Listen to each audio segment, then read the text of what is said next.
Seguinte, pessoal, o Caio, eu conheço o Caio faz muito tempo já, né, cara? 12 anos? 12 anos. E tem uma história muito legal do Caio. A gente trabalhou junto aqui no Brasil, né? E ele é um cara que ele é um dos planners mais ferrados aí que eu conheço no mundo. Eu não estou falando só Brasil. E aí, estava daqui 1 ano e meio aqui no Brasil trabalhando junto. Aí eu fui para Londres com a Nokia. Aí eu estou lá em Londres, a gente resolve trocar de agência, né? Trocar de agência no mundo corporativo é uma pegada gigante. E aí eu estou falando com o diretor da conta, ele fala assim para mim, puta, cara, a gente contratou um brasileiro, um planner, que, meu, eu juro, acho que vocês vão se dar muito bem. E amanhã, que a gente vai ter o kick-off da agência com a Nokia, você vai conhecer ele. Aí a gente está lá naquela reunião de agência com o Nokia, aí entra o Caio, cara. Eu falei, nossa, que animal. E o Caio, meu, tudo muito disso que vocês viram, eu aprendi com ele. Então, assim, faz acho que 1 mês e meio que eu estou enchendo o saco dele. Eu falei, cara, você tem que ir, porque eu não quero só eu contar essa história, mas eu quero que a galera escuta de você. Então, queria agradecer e seja bem-vindo, Caio. Obrigado a você. Caio, seguinte, cara, fala aí pra gente, assim, qual a importância do Insight? Assim, eu quero que você seja muito sincero. Se tiver coisa que eu falei ali que você não concorda, pode discordar, por favor. A gente tem uma amizade de 12 anos, não vai acabar aqui, tá? Mas qual a importância e por que isso é um dos principais passos para você construir a sua autoridade? Você citou o Einstein, né? Eu sou super fã do Einstein, para quem lê a biografia, super legal. Ele fala uma coisa que é muito legal, que tem a ver, acho que muito com o Insight. Ele fala assim, se eu tivesse 1 hora para resolver um problema, eu gastaria 95%. Se eu tivesse 1 hora para resolver um problema, eu gastaria 95% desse tempo com o problema e não com a solução. E eu acho que a gente, principalmente no Brasil, eu tenho trabalhado em vários países também, como o Fábio, enfim, eu acho que principalmente no Brasil a gente salta muito para a solução. Para qualquer fato que a gente tem, você salta sempre para a solução. Isso é legal porque, de um lado, né, tem essa atitude do brasileiro de fazer as coisas, de resolver e tal, mas você deixa de pensar muito no que está por trás. O que você está fazendo? Que é um pouco do papo que você falou sobre o propósito, né? Pensar um pouco antes de fazer e fazer de um jeito mais legal. E eu acho que o Insight tem muito a ver com isso. O Insight, assim, acho que do ponto de vista de comunicação, que é grande parte da minha carreira, ele é acho que a pedra fundamental para qualquer trabalho que você faça para uma marca. Assim, sem isso, de qualquer tipo de insight, de qualquer forma que você faça, bom ou ruim, sem esse insight, eu não consigo sair do lugar. Eu nunca consegui nos meus 17 anos de trabalho. E acho que tudo que, né, acho que vocês viram, os exemplos que você mostrou que são incríveis e tal, o insight acho que é o coração de qualquer trabalho que vocês viram, né? A gente, geralmente, para quem não está muito no mundo de comunicação, de propaganda, de marcas, a gente sempre valoriza muito a execução, a solução criativa. Mas a solução criativa é metade, no mínimo, às vezes mais, do insight que está por trás. Sem isso, nada de bom é feito, de verdade. E as coisas ruins também, né? Quando o insight é ruim. Então, para mim, assim, como planejador, como estrategista, sempre foi, acho que sempre será, acho que grande parte do meu esforço, energia e cabeça de definir o insight, de fazer, a partir dali, todo o resto se constrói. Sem aquilo, não dá para fazer nada, né? Então, acho que para mim é essencial. Eu nunca esqueço quando a gente criou aquele insight da campanha da Nokia do WhatsApp, que a gente foi para a Indonésia, Nigéria, Alemanha, México, Buenos Aires, né? E isso é uma despesa muito alta, né? Eu acho que a gente gastou quase 300 mil para viajar, fazer insight. Como que o mundo digital hoje está ajudando vocês a se manterem conectados de uma forma muito mais ágil? Porque eu quero remover uma barreira da galera, que é o seguinte: todo mundo fala assim, pô, legal, isso aí é fácil fazer, você tem verba, você viaja, né? Mas para o empreendedor, para a pessoa que está começando, como que eu consigo usar a plataforma digital para que eu tenha um insight diário e não só dados, né? Não só likes, engajamento. Como eu consigo fazer uma curadoria desses insights usando a plataforma digital? Acho que antes de entrar no digital, acho que tem uma diferença muito grande de quando eu fazia insight antes do mundo digital, antes das redes sociais, né? Ficando velho já, e quando, a partir do momento que redes sociais explodiram no mundo. E aí tem uma diferença grande de trabalho, da forma de trabalhar, né? Que, de um lado, tem a ver com o volume de informação dos dados e tudo mais. Hoje em dia, a gente tem um volume absurdo de informação. Por outro lado, é muito fácil de se perder quando você tem essa informação toda. Então, eu acho que tem uma coisa muito importante para dividir, que é, por muito tempo, as empresas e as marcas, que muito do que você falou também, que acho que é muito legal, que é, muito tempo as marcas ficaram muito buscando o que as pessoas falam, o que elas querem dizer, o que elas articulam, o que elas pensam. E eu acho que cada vez mais, e acho que o mundo digital fez isso explodir, é muito mais sobre comportamento, é muito mais como as pessoas se comportam. O que elas falam, em alguns casos, faz sentido e é legal ouvir, em outros casos, e aí dependendo de cada país, e Brasil, acho que dos que eu conheço, é o que isso mais acontece, as pessoas mentem. Basicamente, elas mentem. Por quê? Porque ou elas têm vergonha de assumir uma posição, ou elas, num grupo de pesquisa, você vai e pergunta alguma coisa que é delicada para elas falarem. E o brasileiro tem isso muito forte, né? Quando a gente vai para a Argentina, por exemplo, que é aqui do lado, é o oposto. As pessoas são extremamente críticas, ou na Inglaterra, por exemplo. Então, as pessoas mentem. Então, assim, eu acho que cada vez mais olhar comportamento é extremamente importante. E aí, no mundo digital, olhar comportamento é muito mais legal, porque você vê realmente como as pessoas se comportam.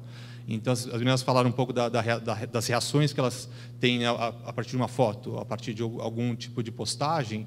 É exatamente isso que acontece com as marcas. Qualquer coisa que você faça no mundo digital, você tem uma reação boa ou ruim, negativa ou positiva. E você consegue ler o que está sendo feito ali, não necessariamente ouvir o que elas estão falando. Então, eu gosto muito mais desse mundo de hoje, que eu acho que você consegue entender, apesar de dar mais trabalho, né? Você consegue entender muito mais o que funciona e o que não funciona. Antigamente você ficava, será que essa pessoa está falando a verdade? Será que essa pessoa de alguma forma está mentindo ou não? Será que dá para ler nas entrelinhas o que ela está falando? Sim, é um trabalho legal, mas com dados é muito mais legal você ver a realidade.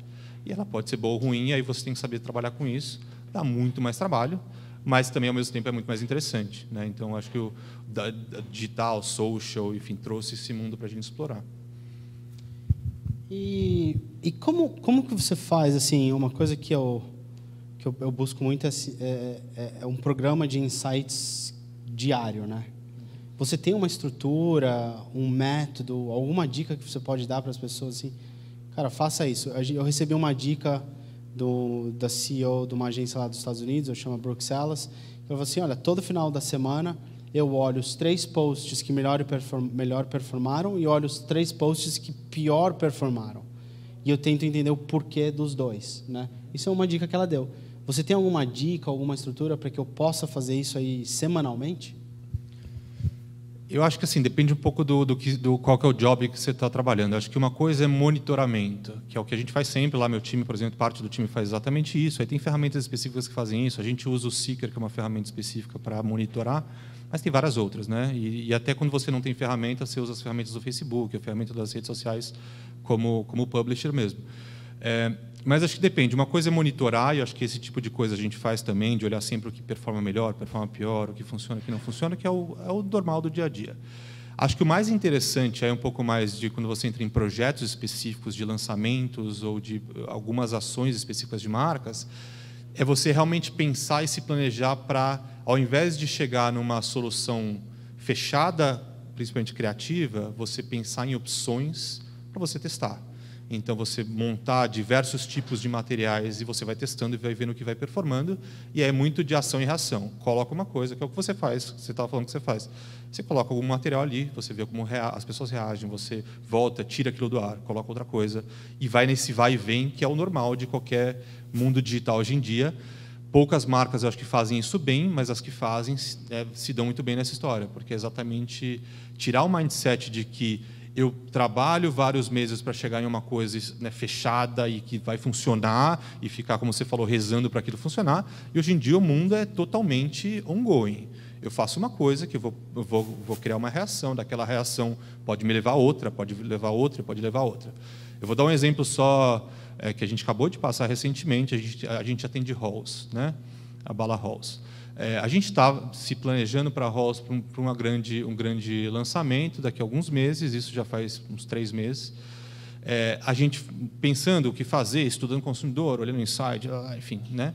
De repente, a gente está numa terça-feira e a gente, né, monitorando as redes sociais todas, a gente vê um vendedor do Rio de Janeiro, chamado Cezinha do Chicrete. Ele fez uma música copiando, fazendo uma paródia daquela música da série da La Casa de Papel, que, na verdade, virou um funk também, né? Enfim, para quem gosta do funk.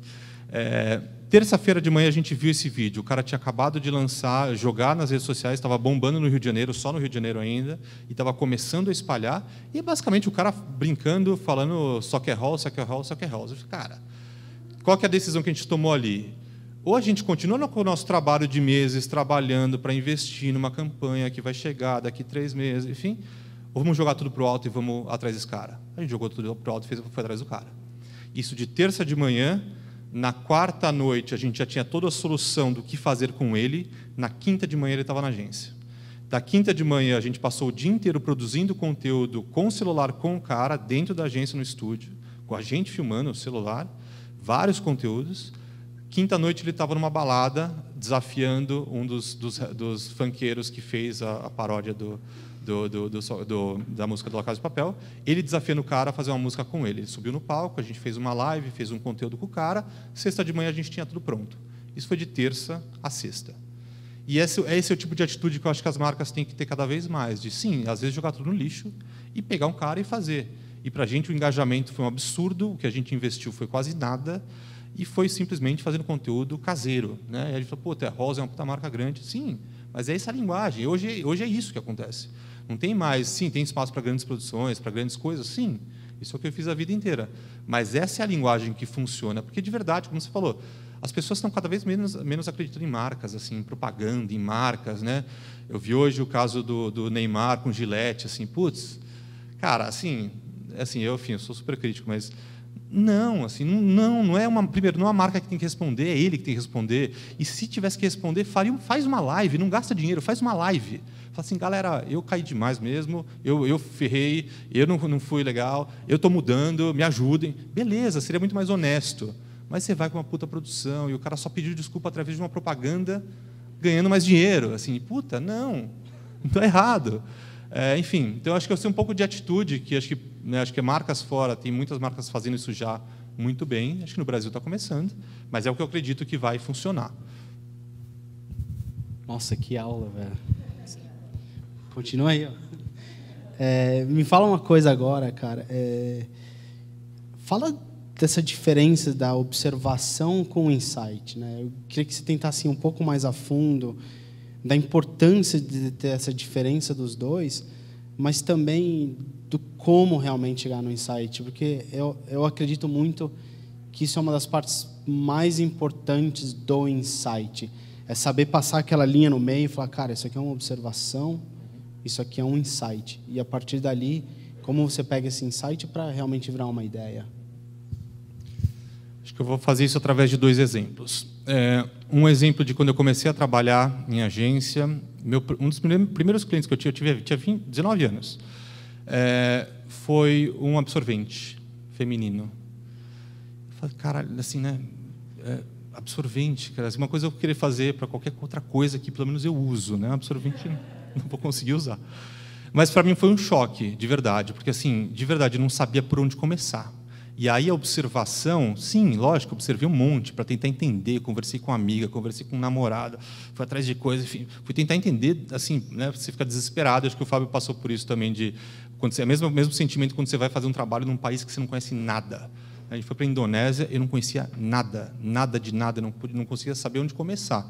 Você vai lá, você observa, você entende, você lê sobre, você lê o livro, você vê a cultura do país, você entende a história, enfim, para tentar se agarrar em alguma coisa. E isso é muito legal, porque nesse caso do absorvente, no caso de um país de fora, que eu também passei algumas vezes, é muito bom porque você se coloca numa posição de não saber nada. E aí a observação passa a ser muito mais importante. E você vai com uma cabeça mais aberta. É diferente de você fazer um trabalho para a galera de Pinheiros, ali, que você vai lá no restaurante toda semana, você lá vai, conhece a galera, e você acha que sabe as coisas. Então você já pula para uma conclusão, muitas vezes enviesada, né? Então, a observação passa a ser muito importante, mas acho que tem um trabalho de um salto entre a observação e o insight, que muitas vezes, em alguns casos, nesses casos mais extremos do absorvente, do país que você não vai, você passa a ser mais criterioso em tentar entender o porquê que está por trás daquilo. Então, puta, eu entendi, mas por que as mulheres fazem isso? Por que elas usam esse? Por que elas escolhem com abas ou sem abas? Por que sem abas é mais importante do que... Você passa a ter a atitude da sua filha, de perguntar por quê. Por quê? Porque você realmente não sabe nada, né?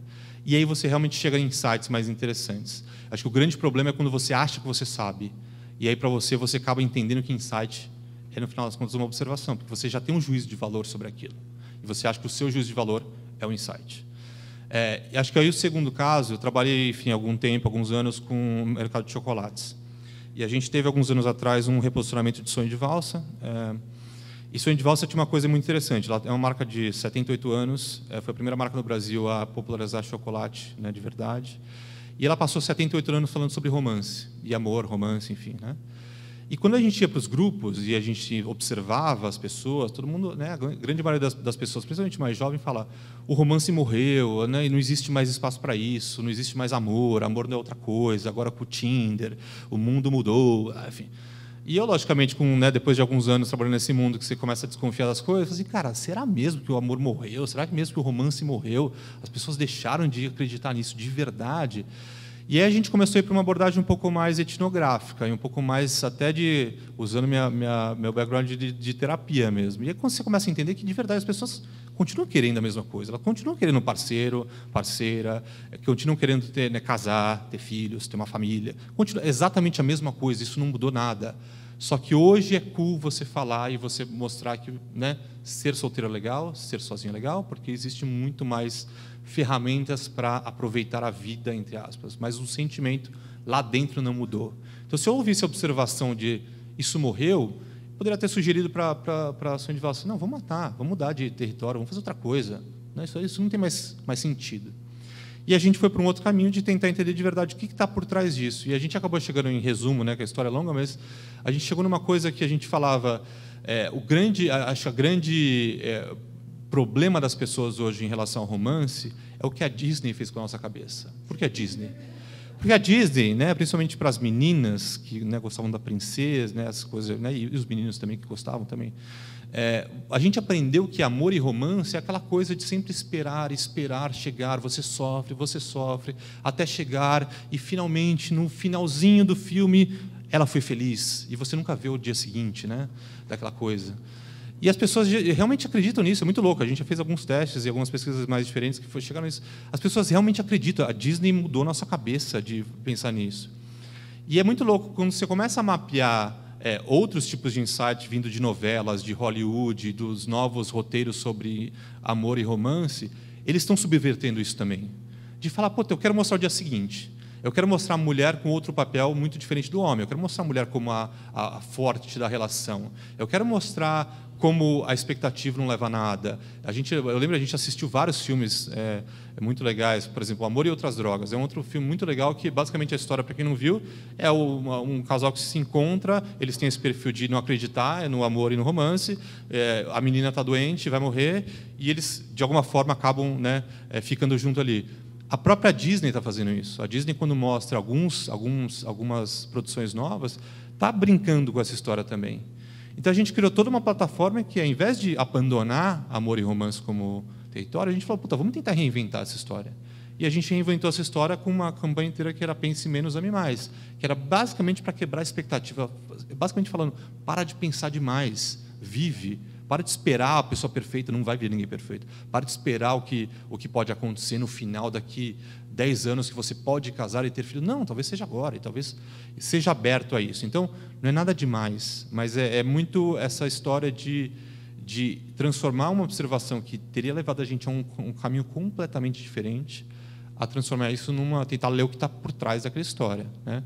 Aí você perguntou de forma, né, de como chegar nisso. A gente tem um monte de jeitos de chegar, várias metodologias de chegar. Eu sou muito a favor de você customizar de acordo com um caso, com um problema. Mas tem algumas premissas. Primeira coisa, não esperar que as pessoas falem. Não espere que as pessoas falem. tenta entender o comportamento delas, porque isso é o mais importante. Às vezes elas estão falando uma coisa que não tem nada a ver com o comportamento, que é o caso da corredora lá de Nova York que você falou, e tentar ler isso, né? É a primeira coisa. Segunda coisa, não tenha preconceito de nada, nada. Assim, isso é muito importante, porque a gente sempre vai com preconceitos ou juízos de valor para muita coisa, e de verdade só atrapalha, né? Então, quando você vai para um mundo muito diferente de você, tenta entrar naquele mundo realmente com o peito aberto e falar, eu vou tentar entender do zero esse mundo aqui, né? Pode ser uma barreira cultural de um outro país, pode ser uma barreira de um público que você não entende, pode ser de uma coisa que você nunca viu na vida, pode ser, no meu caso, trabalhando com absorvente, de qualquer jeito, vai com a cabeça totalmente aberta para aquilo. E aí acho que o mais legal, o jeito de fazer isso que eu gosto mais, é um jeito de um cara que chama John Steele, que é um americano, que é um planejador. Ele basicamente vai lendo sobre tudo, o consumidor, o mercado, tudo. Ele pega uma parede, enche de post-it, cada post-it com um pensamento ali, com uma observação, com alguma coisa. Ele senta depois na frente daquele negócio com aquela parede cheia, ele só para quando a parede está cheia, senta ali na frente e fala assim, puta, agora eu vou tentar conectar os pontos. E quanto mais conexões diferentes você for fazendo, mais interessante fica. O insight vai ser mais rico. Então, o fato, por exemplo, de Sonho de Valsa, a gente ter ido buscar uma referência de Hollywood para falar de amor, para a gente ter uma riqueza para o trabalho e para o insight absurda, né? Se a gente não tivesse ido por esse caminho, não ia funcionar. Mas a gente leu o livro sobre o amor, tem um livro de uma brasileira psicóloga, que ela tem dois volumes sobre a história do amor, desde a Grécia Antiga, enfim. A gente leu o livro.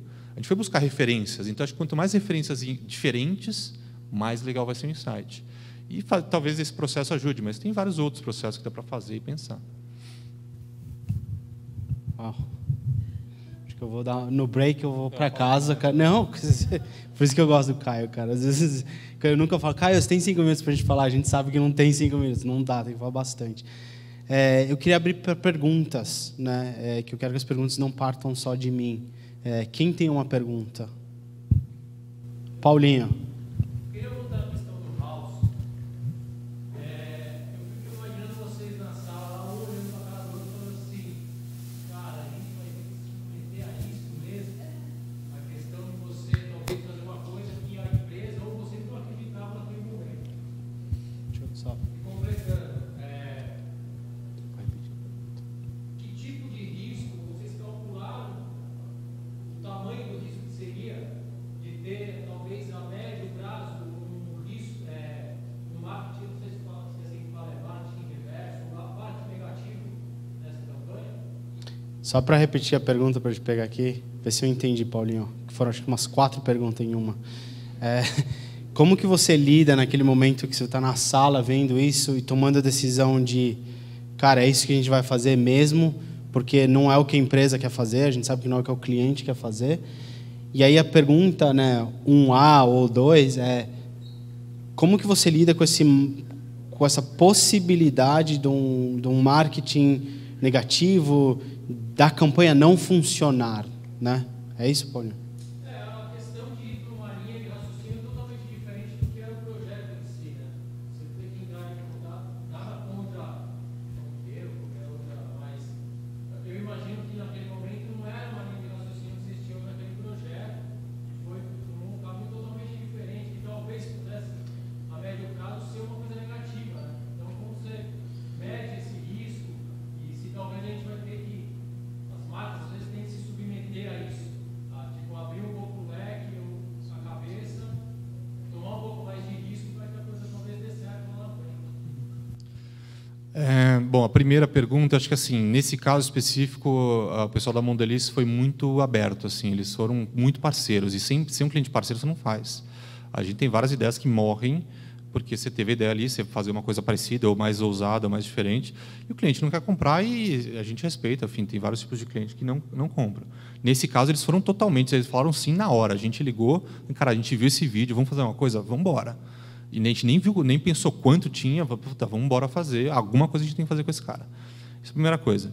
Então, nesse caso, foi fácil, tá? Não necessariamente é fácil sempre assim, geralmente é muito difícil. A segunda do risco, acho que aí é um pouco... Acho que é mais sobre o mindset do que necessariamente sobre avaliar de verdade o risco. A gente não avaliou nenhum, assim, a gente não pensou no risco. Você pensar no risco, você não faz. A gente, logicamente, sabe, tem técnicas de tentar amenizar o risco. Tá? Então, essa é uma outra coisa. Nesse caso específico, tinham vários riscos. Né? Primeiro, o cara não ser legal. O Cezinha não ser legal. Apesar de a gente estar vendo ali no YouTube e tal, mas você traz um cara totalmente louco. E o cara foi muito legal, assim. Puta, ele é um puta cara legal, super criativo, vendedor de rua, cara. Então, você imagina que o cara, ele faz qualquer coisa, ele ficou numa sala com a gente, num estúdio, por umas 8 horas, direto. A gente saiu para comer com ele só. E o cara ficou lá, ele foi inventando na hora, foi criando conteúdo, foi criando, da cabeça dele, a gente foi ajudando também, e foi muito legal. Aí tinha um outro risco que eu vou chegar numa festa de funkeiro, eu não entendo nada de funk, não faço uma ideia do que é bom ou ruim, mas a galera lá que trabalha com a gente, tem muita gente que entende, que curte, aí você vai buscar referência de quem tem, né, quem entende do assunto. Mas tinha um outro risco, chegar na festa, não dar certo, a live não funcionar, o conteúdo não ficar bom, o funkeiro ser escroto.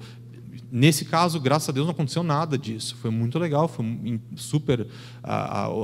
o funkeiro topou na hora, a gente foi lá, filmou, a galera curtiu bastante, criou um conteúdo legal e tal. E aí o terceiro risco que é você colocar isso no ar e as pessoas odiarem. Essa é outra coisa. Aí sim, aí tem formas de amenizar o risco. Aí você estuda como as pessoas estão reagindo a gente estudou como as pessoas estavam reagindo ao vídeo original do Cezinha. As pessoas a gente faz toda a análise de polaridade, né? Para quem não conhece, é o positivo, negativo e neutro. A gente viu que o vídeo original dele estava com muito mais positivo do que negativo. E é fácil de entender, é bom senso. Porra, é um vendedor do Rio de Janeiro se virando na vida, como qualquer brasileiro, principalmente hoje em dia. O cara não tem nada de ruim, entendeu? Então, mas tem casos mais polêmicos. Às vezes você entra em umas polêmicas que você tem que saber. Aí você tem técnicas de mídia, você vai lá, tenta lançar aquele vídeo para um público que tem mais afinidade com aquele assunto. A gente atende Smirnoff, por exemplo. Smirnoff tem um grande trabalho sobre a comunidade LGBT. Todo o conteúdo que a gente solta de Smirnoff com essa abordagem tem haters pra caramba. Só que aí você tem técnica, você solta aquele vídeo para um público específico que tem afinidade. Ao fazer isso, você cria embaixadores, né, entre aspas, de pessoas que vão te defender a todo custo. Aquelas pessoas viram primeiro. E a partir do momento que você abre o conteúdo para todo mundo, mesmo quando os haters te criticam, você tem um exército de pessoas te ajudando a defender a marca gigantesco. Então, um jeito de amenizar o risco. Mas sempre tem. E marca que hoje em dia não comprar isso, está ferrada. Já era, entendeu? Não existe. Pode pegar qualquer mercado, não tem como não ter risco. Muito bom. Pergunta? Entender essa questão da campanha do House, qual que era o objetivo da campanha? Era engajamento? Porque às vezes você vai lançar um produto e como que encaixou perfeito? Vai misturar engajamento, validação? A pergunta é: qual era o objetivo da sua campanha do House, né? E como que você encaixou os objetivos com a ideia? House tem assim, vou tentar contar de um jeito mais genérico, porque tem coisas mais estratégicas da marca. Mas, enfim, House está foi a marca que, assim, foi super... a bala mais vendida do Brasil, continua sendo gigantesca, mas por muito tempo ela foi muito conectada ao jovem. E essa conexão se perdeu um pouco, ela ficou um pouco envelhecida. Então, a gente, enfim, todo o trabalho que a gente faz é para tentar, de alguma forma, trazer Halls para essa galera mais jovem, fazer essa galera admirar Halls e ter uma conexão, engajamento emocional com a marca. No geral, está como uma estratégia bem genérica. E o trabalho continua sendo esse. Nesse caso, para a gente, o que a gente viu? Primeira coisa, a Cezinha do Chiclete apareceu. A gente viu que esse cara está gerando um engajamento absurdo nas redes sociais muito rápido. O engajamento que esse cara estava gerando era com um público muito jovem. Porra, é muito fácil de entender, vamos tentar juntar essas duas coisas. E, no final das contas, também, de um outro lado, uma postura da marca de falar, eu quero me abrir mais, eu quero colaborar com pessoas que não necessariamente estão na dinâmica, né, cliente, agência, eu quero trazer novos tipos de influenciadores, pessoas, para co-criar as coisas. Não adiantava a gente trazer o Cezinha também e falar assim, Cezinha, você vai fazer assim, assim, assim, assim. A gente tem que usar o talento do cara. Pô, o cara criou uma música que bombou de uma hora para outra e é um cara que estava no Rio de Janeiro vendendo sua bala, entendeu? Como qualquer cara aqui no Farol. O cara é super criativo. Pô, vamos usar a criatividade do cara para ser o mais genuíno possível e ser muito menos sobre Halls está moldando esse cara para fazer exatamente isso, que minha crítica a Neymar com Gillette, para mim é isso, o cara não foi verdadeiro. Do outro lado, a gente fala, porra, Halls viu o talento desse cara, desse maluco, do Rio de Janeiro, trouxe ele para São Paulo para fazer uma coisa incrível e co-criou com ele. E legal pra caramba, entendeu? E daqui a pouco vão surgir outros. E essa vai ser a ideia, né, de cada vez mais as marcas fazerem isso, principalmente marcas que querem falar com o público mais jovem. No primeiro não. No primeiro não, depois a gente... Legal. Vocês têm uma outra pergunta? Última pergunta, bate-bola rápido, tá? Porque a gente está na metade do caminho e eu quero que vocês não vão embora. Olhem para mim. Pergunta aqui, aí a sua pergunta, Betão. Qual que é a sua pergunta, Branca? Eu queria entender uma coisa, assim, que eu acho muito mais difícil você realmente entender o que acontece no lugar onde você vive quando você vive nele.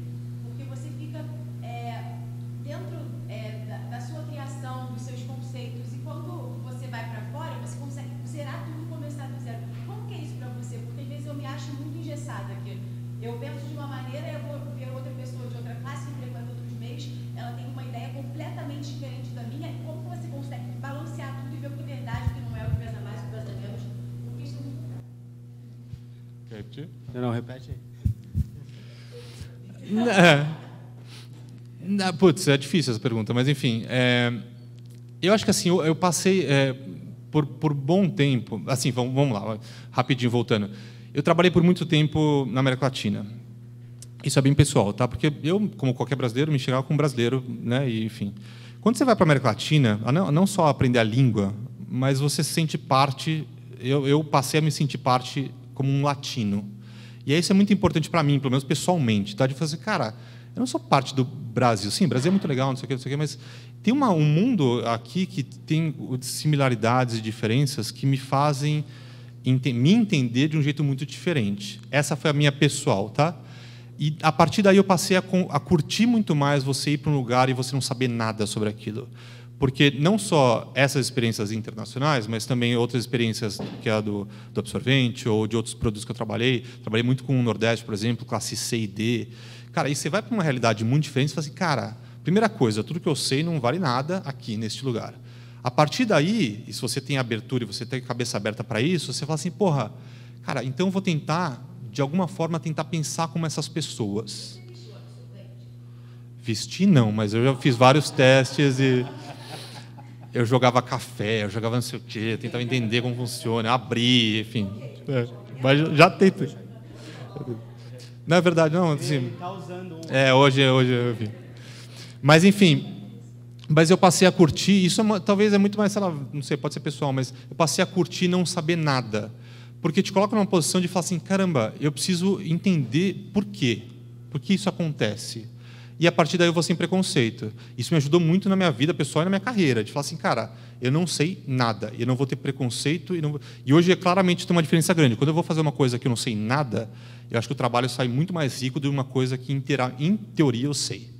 Ou, em teoria, eu tenho uma opinião sobre. Porque a partir dali eu acho que pode dar certo? Pode, mas pode dar totalmente errado porque eu tenho um viés ali de um preconceito, de uma predisposição, uma opinião. Isso é pergunta para você, justamente porque você falou do absorvente interno. E, assim, as coisas são jogadas em cima da gente, o corpo absorve tudo. E aqui no Brasil é uma coisa que nunca foi muito usada. Eu fui morar fora, lá não existia mods, era só absorvente interno. Eu falei, tipo, de que planeta eu sou? Por que isso? E eu achei isso assim, muito interessante. Como que você faz para ver o que é verdade e o que é criado pela mídia, assim, sabe? Aí acho que tem que conhecer as pessoas, entender comportamento, e ler sobre isso, ler livro, ter referência histórica, enfim, uma porrada de coisa tem que fazer, mas tentar descobrir. Acho que o mais legal, assim, tudo isso que eu estou falando é uma busca por uma verdade que te força a ser mais profundo. Ponto. Se você vai com uma coisa assim, porra, eu sei como o pessoal do Baixo Pinheiro se comporta. Puta, você já se ferrou aí. Você já vai assim, puta, eu vou tentar resolver isso aí, em 2 segundos. Se eu vou comprar disposição, por exemplo, eu fiz muita coisa na favela de Salvador. Cara, eu sou o cara do rock, não tem nada a ver com... Eu fui lá numa festa de arrocha. Cara, a festa de arrocha é incrível.